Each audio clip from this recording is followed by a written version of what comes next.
I might be able to make 2 more planes with just the bits that I have. I need to get inventive a little bit on the cockpit. Or just black out the glass so you can't see through it, so you don't need a model, or like, you know, or just make it, you know, fuzzy enough that the guy inside. Anyways, but right now I have 2 Dakka jets and a Blitzer bomber. The Blitzer bomber is great. You know, he drops. He's pretty reliable if you drop on a big vehicle like a Land Raider or a Storm Raven. It's very, very, very, very unlikely. I'm not even sure it's possible if you're gonna miss, because you just gotta scratch it with the edge of the template and only scatters D6. So as long as you don't crash and kill yourself while you're dropping the bomb, it can pretty reliably at least do a glancing or most likely a penetrating hit on most any vehicle. So that's pretty awesome. But I don't know, like against a Land Raider, it's like I can drop my bomb, all right, so it's dropped, say I do a penetrating hit, most likely isn't going to blow it up, probably do some damage to it, but it's still alive and with 2 hull points left, or 3 hull points left, and then I really have nothing else still to hit. Although Power Claws and Close Combat will be able to take them out a lot easier, but just I would like for my Blitzmark to be, you can only drop 1, it's very unfortunate. And then, well, he can move around and drop another one if he still survives. But then he has to turn around or fly off the board and come back on. So that's where it gets difficult. And so the Blitzer Bomber is, because they kind of nerfed the penetration table, and it's only AP4, and so AP4 weapons on the penetrating table actually do less damage than they did on the old penetrating table. Because everything kind of like got shifted up, and only explodes actually gets rid of it. Everything else just kind of meh. So that's why AP2 weapons, AP1 weapons, and AP2 weapons got the buff. No, AP2 weapons stayed the same. AP1 weapons stayed the same, like statistically, like destroying a vehicle, and then everything else got a slight debuff, except AP nothing weapons, which stay the same. Interesting. Lots to think about. All right, 10 bits. Let's do this. Don't you hate when a pot just like sticks super crazily hard together? Sometimes like bite it off.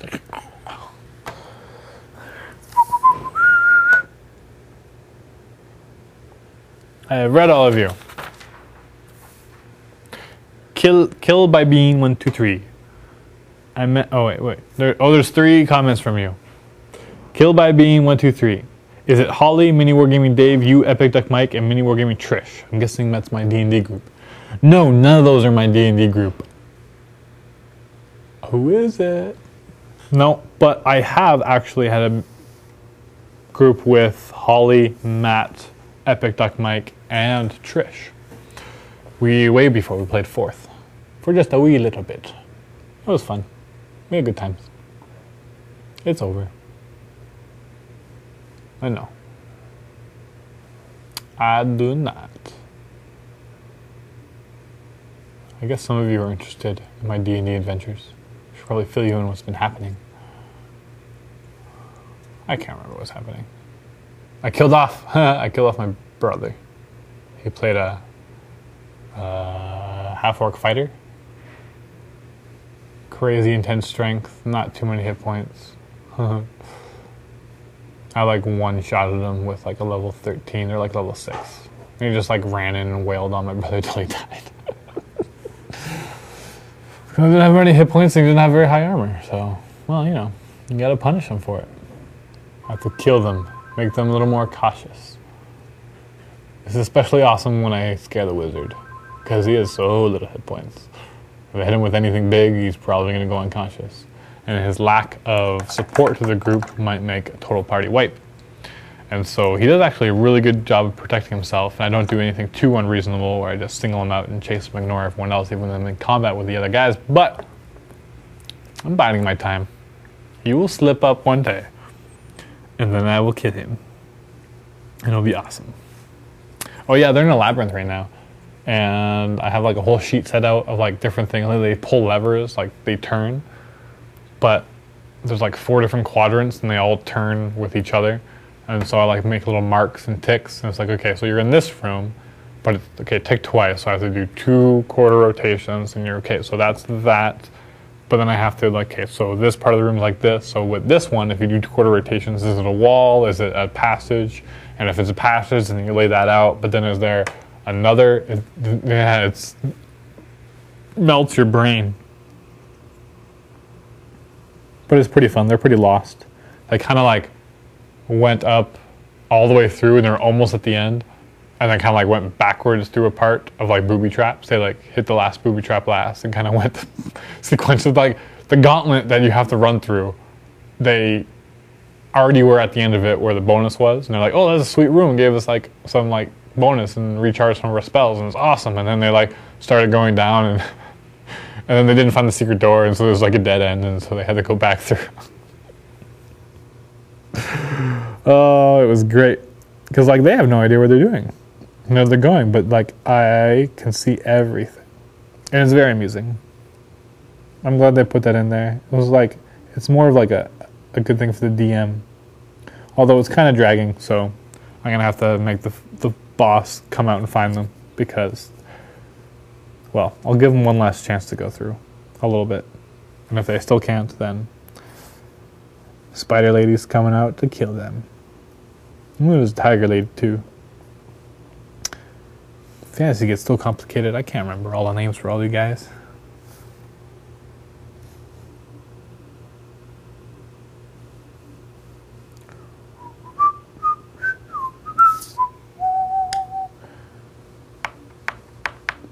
Codain. Oh, that's how language works for me, Dan. I'm Swedish. I speak more English on a daily basis than I do Swedish, apart that I'm semi-fluent in German and Japanese, and every day I forget a word in one language, but I know it in another. So a sentence in my head can end up becoming a mix of 4 languages. I love being European. Wait, did you comment over there too? Anywho, yes. It's sad that that really only happens in Europe a lot of the times. Over here, well, not so bad in Canada because a lot of people know French, but not that many people still. Like if you take up with the full general population, they are still very ignorant. Black. No, black, no. Or should I? What is that? That's a glowy thing. That's, oh, that means I should do silver.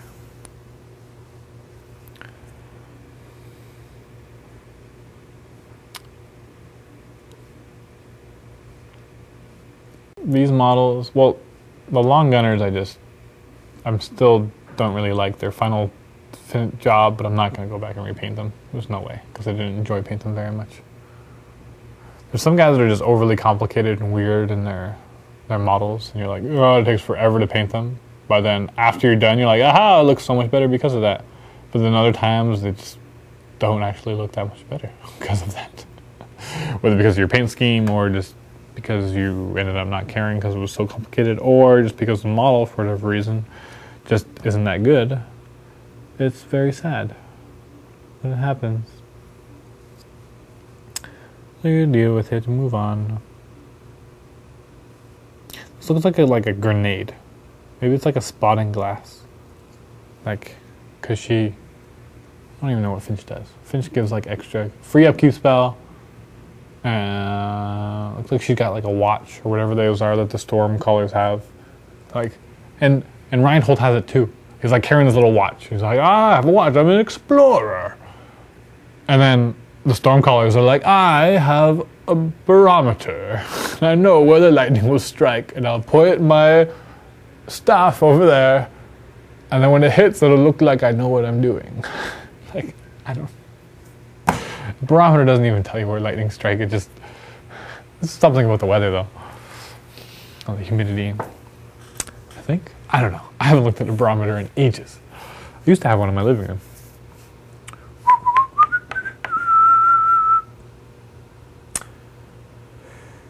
Quil piconas. Did you get to indulge in delicious Mexican food? I assume that's from my Californian trip. And yes, I did. And yes, I am sad that there aren't. Although I've found more Mexicans around where I live. I haven't talked to any of them because I only like see them when I'm driving by. And it's kind of weird to just be like, hey. And they probably all know English just because Mexicans in Canada, for the most part, can speak English. They only speak something. Mexicans in the US, so many times, they have no idea. A lot of times they pretend not to, and they can actually. But a lot of times they still have no idea because they live in like a Spanish community where they just don't need English. She'll still be learning, but they just, it's hard to learn that language, so they give up. And to be honest, I might too if I didn't have, you know, such a big reason driving me to learn.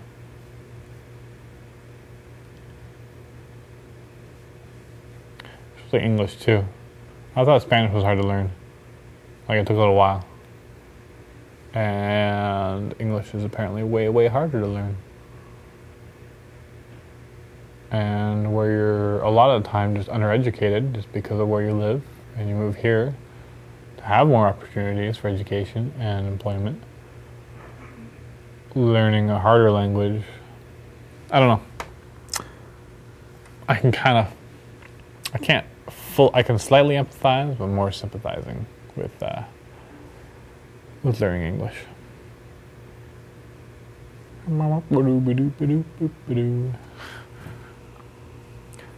Codain. Oh, you have like 10 comments. Dan, you should totally watch The Gamers if you haven't already. The Gamers is awesome, and they have a second one too, and it's also awesome. And well, that's awesome. No, The Gamers it's actually hilarious. Especially with like, who is it? Like Mark? Yeah. Like, where is he? And he just like pops out from behind a tree because he like arrived late. And then I found myself doing it in my D&D group as well. The one bard sometimes works late or doesn't get back for a little while, so she always says just start without her. So it'll be like in some dungeon, like through some teleporter, like some other dimension realm. It's just like, if you're not there, you're not there. The bard comes downstairs. So where are we at? So we've discovered that she's just like some really powerful god that's just playing around with our group. And so everyone's nice to her. Because don't know if she's just gonna kill you with a glance. Because she's so powerful that she somehow teleports everywhere. You can't escape her. She pretends to be your friend. But it's quite a good diplomat. Good times. Looking forward to 5th edition of D&D, Dan. Whatever. I just play with it's the best part about D&D is using your imagination and being together in a group having fun with friends. So all the different editions, there's advantages and disadvantages to all of them, but to me, at the end of the day, it doesn't really matter too much as long as you more or less understand the rules and you're not too confused when you switch editions. You need to buy all the books, which is, it's annoying having to start over and getting everything else again.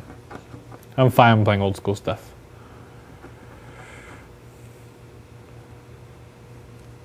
You can spice up your gaming sessions, make out loud actions forbidden. For example, you're free to discuss what to do so, but ultimately any decision a player makes has to be written on a paper and handed to a DM without showing it to anyone. It leads to paranoia and backstabbing potential. Huh. Nah, my group wouldn't go for it. They take forever to make a decision anyway. They're like, yeah, we're gonna do this. I'm like, you guys realize that means this. And they're like, we're gonna do this instead. I allow it just because it makes more fun for them. Because the DM, it's delicate balance. Because you want to have fun. You want to make it challenging. But it's like at the point where, yes, I do want to kill them all. But if it's like a lame death for them to die in, and like it's not fun at all, then sometimes let's just fudge a roll and make them survive, right? Make the enemy miss or the damage roll really low. You're like, oh, I only rolled triple ones on those 3d8 damage it's going to do to you. You know, it's just little things.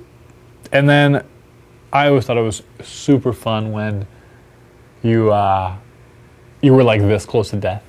Like when I was playing with Matt, we were trying to close this portal, and there was this really strong guy, and we're all hammering him, and there's all these minions, and we're killing each other and all this stuff, and I got knocked unconscious. 3 people out of a group were unconscious, and there's this portal like sucking you in. So if you're unconscious, you fall on the ground, and you got moved by a chance. You got moved, you know, a square 5 feet towards the portal. Once you reach the portal, you're through, and you're pretty much dead. And so we had it so it was like a super, super weak person in like close combat and they're out of their hurt spells or whatever. It was Trish, actually. Anywho, we're at this portal, guys are dying, we're all like, oh, and we're just wailing on the super strong guy, and he just won't die, and we've done so much damage to him. Turned out he had 1 hit point left. 1. But like before I went unconscious. Like if I would have just like tapped him, he would have died. And I have stuff that does like guaranteed damage, all that kind of stuff. I can't remember what I was. Anywho, I think 2 of us were right in front of the portal. Another one was over there.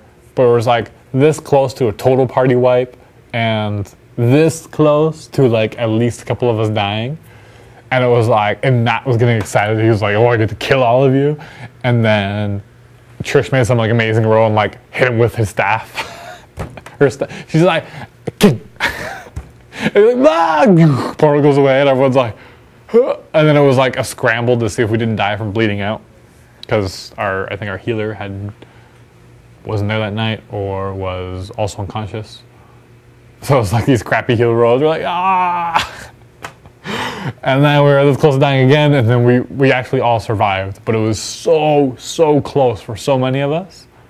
It was a great adventure. I still remember, like, not all the details, because it was like 4 years ago, but a lot of the details from that epic time where it was like so close. Or I got whammed, because in 4th edition D&D, I think it's negative half your hit points. In Pathfinder, it's only negative your constitution. So you can die a lot easier. Like permanent dead. Like, because you go negative, you're unconscious, can't do anything. But, so anyways, I had like, I don't know, like 40 something hit points. And then I got like hit for like 60 something. And I was like,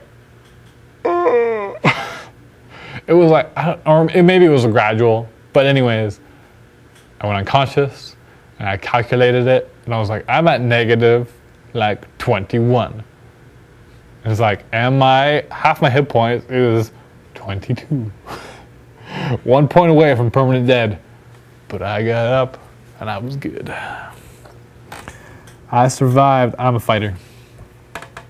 What can I say? It's what I do. And Dave is losing in his battle report. We actually made a new table like room in the back. So great. And then the whole new workgroup room, and then we moved the couch to the back, so we just have the couch instead of having to be in the comfy corner. Sorry guys who come to the club and wait outside, but couches for the back. And good times to be had. Alright, I'm ending this. Partially because it's about that time, and because the memory card is about full, and I haven't deleted the other footage. But thanks for joining me once again on me just rambling on about really nothing. And you guys are now enjoying this, but hope you guys got as much done as I did. I got maybe 1 model total done in an hour, which is actually, no, I got like half a model done total. Well, I finished off Nemo. No, I haven't. I gotta do all the lightning details. He's nowhere near being done. I got a little bit of paint on Fidge. Anyways, thanks for watching MiniWarGaming. And please comment below. More comments you give probably will inspire longer painting vlogs. So don't comment, do comment depending on what you do. But I'll try to get to everybody. More fun times about War Machine, Warhammer, and D&D. This is Dan. I'm tired.